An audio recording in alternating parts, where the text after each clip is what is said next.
White colour ஜாப்ஸ்க்கு தான் போகணும்ட்டுன்னு நம்ம பேரண்ட்ஸ்க்கும் நம்ம எல்லாருக்கும் ஒரு பெரிய ஆசை இருக்கும். அது ஒரு ப்ரெஸ்டீஜ் ஃபீலாகவும் இருக்கும்.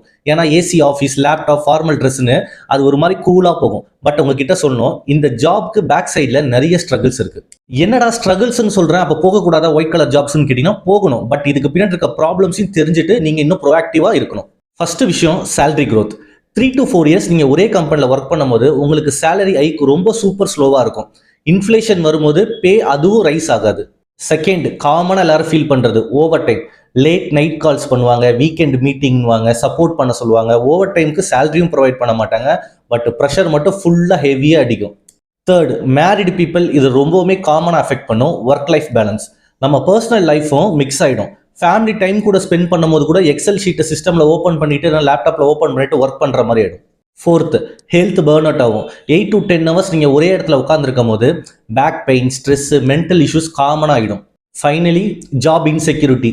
இப்போ லேட்டஸ்ட்டாக ஏஐ, ஆட்டோமேஷன் அது இதுன்னு வந்ததில் லே ஆஃபும் ஸ்டார்ட் ஆகிடுச்சு. ஜாபோட ஸ்டெபிலிட்டி கூட கொஸ்டின் மார்க் ஆகிடும் போல இருக்குது.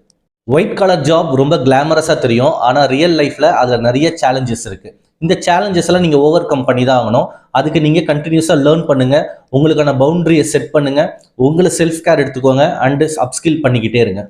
ஒரு விஷயத்த ஞாபகத்தில் வச்சுக்கணும், ஜாபுங்கிறது ஒரு பார்ட் ஆஃப் லைஃப் தான். அதுவே உங்கள் லைஃபோட ஃபுல் பார்ட்டாக மாற்றிடாதீங்க.